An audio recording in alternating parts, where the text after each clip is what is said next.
Okay, audio okay for some folks. All right, so let's keep rolling with this. The storm has been very changeable.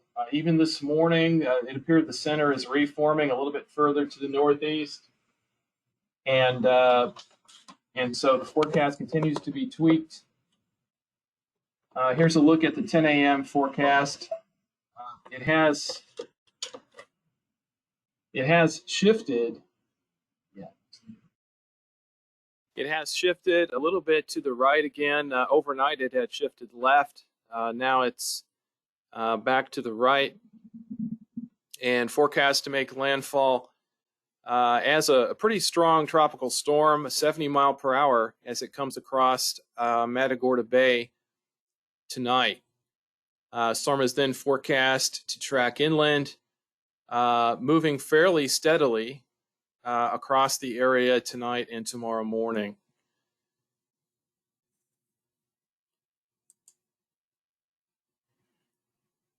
There will be a period of heavy rain with the system. There's also some isolated heavy downpours today that have already prompted at least one flood advisory. So look for that isolated heavy rain today, but the main event is going to be with the system tonight and tomorrow morning from southwest to northeast. May actually intensify to a hurricane. That's why there's a hurricane watch in effect up to San Luis Pass. It's going to be very close, either a strong tropical storm or a Category 1 hurricane when it makes landfall. So keep that in mind. Flash flooding, the main threat for most folks, but storm surge, high winds, and isolated tornadoes also a concern.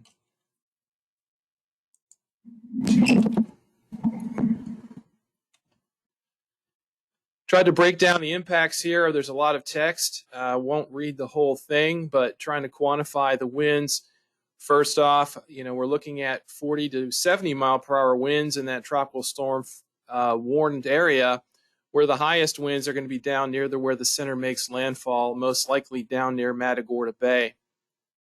So we're talking about mainly Matagorda and Jackson counties and the adjacent marine areas for that. That's going to be tonight and Tuesday. Storm surge, Hurricane Center forecasting 2 to 5 feet of surge. The highest surge being, again, closer to where the center makes landfall and just to the right. But we'll see some surge and at least minor coastal flooding all up and down the coast and around Galveston Bay. Flooding rains still the biggest effect, we think, the biggest risk, threat, moderate to high risk of flash flooding, and I'll show you the map for that in a moment. That's mainly for the southern third of our forecast area. And then a few tornadoes as well tonight and Tuesday in those spiral bands as the storm moves in. And then, of course, very high seas. So there is a marine hazard as well, obviously. Taking a look at Nicholas, it's intensified somewhat early this morning. And Hurricane Center is noting that the center from overnight appears to be reforming a little bit further northeast. This is not totally unexpected. The models have been hinting at more of a northeast center taking over, and so that seems to be occurring. Looking at the most likely time of arrival of tropical storm force winds, this ties into your H hour for your planning.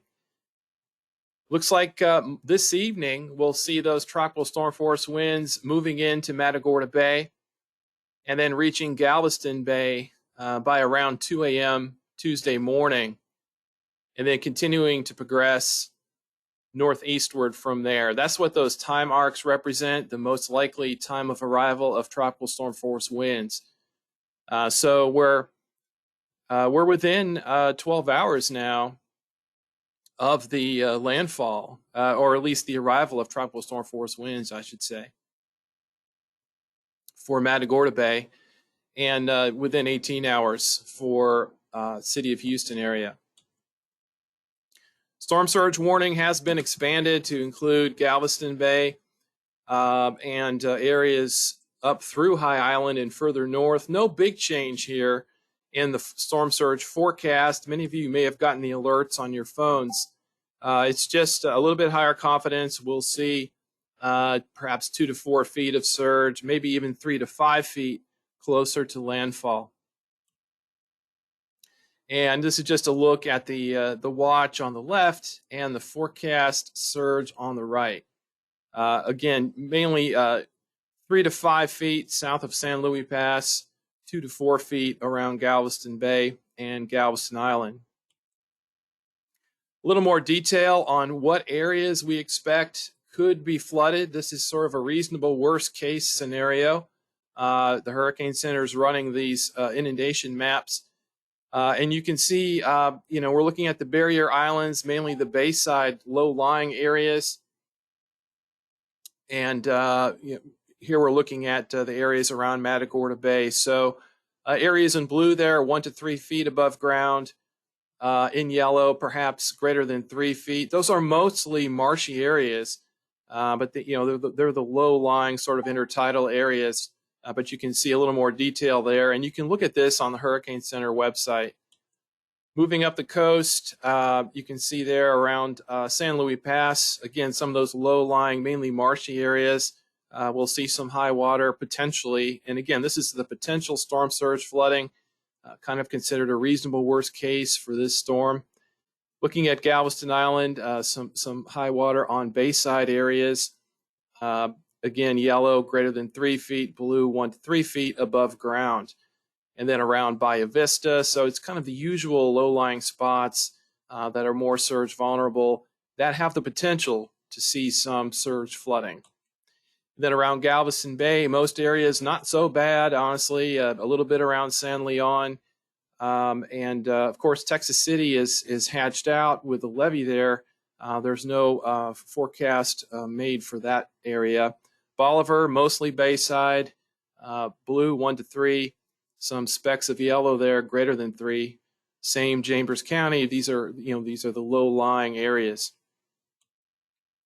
As far as timing of the tides, we're looking at some water level rise today, but by far the maximum tides are going to be tonight. You can see the high tide there around 7 p.m. for the bay entrance. And of course, the time of high tide is a little bit different for different areas around Galveston, but it's mainly that high tide tonight and tomorrow morning, I would add, as the storm comes through. Once the storm pushes by, that concern goes down. Although always the bay side is something we need to watch on the backside of the storm.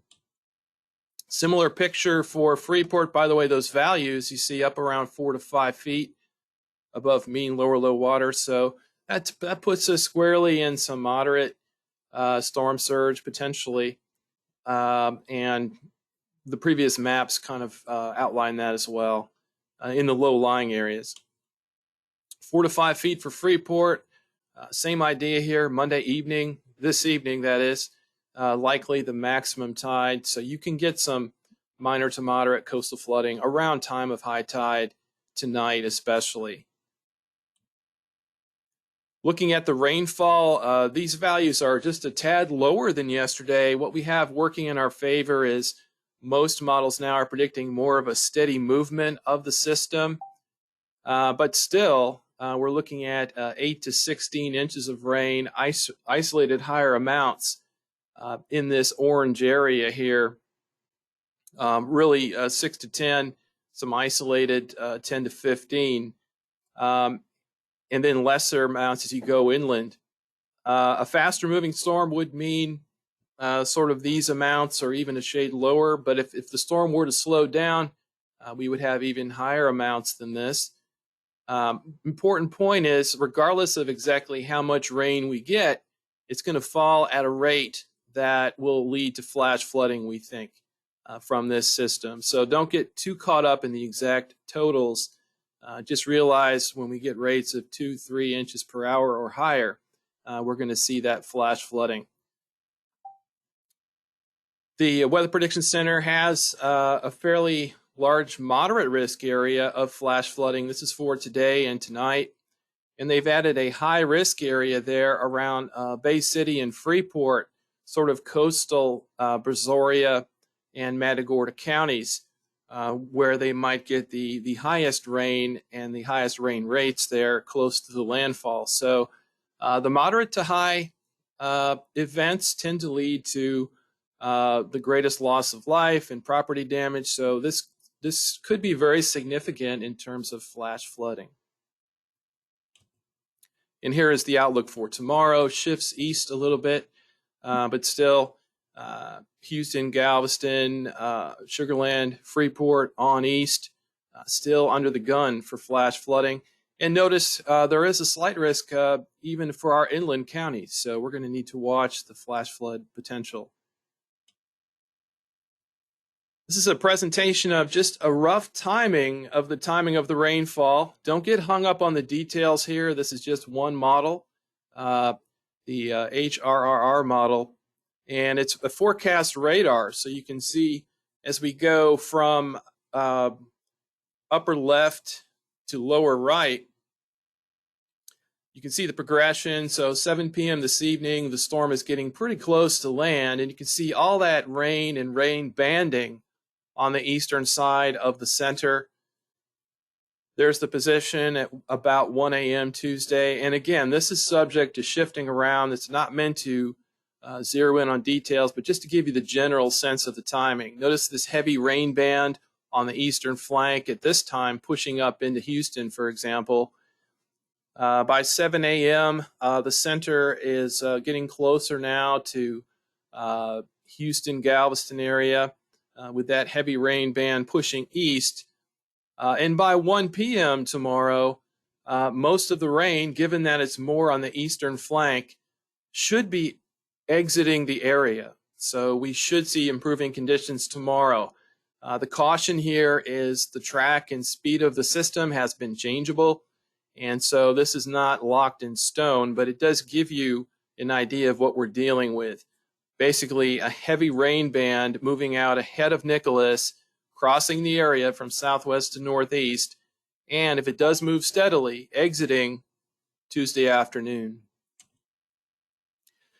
In addition to everything else, when we do have banding in these systems, we can get tornadoes, and we do have that in this case. So the Storm Prediction Center has added a slight risk of severe weather, mainly for the tornado threat, to include really all of our coastal counties, and then a marginal just adjacent to that up into the Houston area. And this threat would be with the banding mainly tonight and first thing tomorrow. So just to sum up here, we are looking at a very stormy period for the next 36 hours. Flash flooding, high winds, storm surge, and isolated tornadoes are all a concern. Flash flooding still remains probably the greatest threat, but certainly down near Matagorda Bay, those winds may be very significant as well. You know, looking at 40 to 70 mile per hour winds down there potentially near where the storm makes landfall, which will be as a strong tropical storm, maybe even a hurricane. So keep an eye out for that. We are looking for that period of heavy rain with that banding pushing across the area tonight from southwest to northeast. And then if it does move steadily, improving conditions Tuesday afternoon, although there is uncertainty in the speed of the system. River flooding, the primary areas of concern, San Jacinto, Harris County Bayous, San Bernard, Tres Palacios, and La Vaca Navidad. And the tributaries associated with those. It's going to depend a lot on the details of the rainfall, and Katie is available on the call for questions, which we can take at the end, but there's not a whole lot we can say about the rivers until that rainfall forecast becomes really locked in. Our confidence has come up in the track and the associated impacts, but it's not still, there still is some uncertainty, especially with the center reformation going on. So we may very well see additional changes to the forecast, and we'll be back on at 4:30 p.m. to brief those. All right, with that,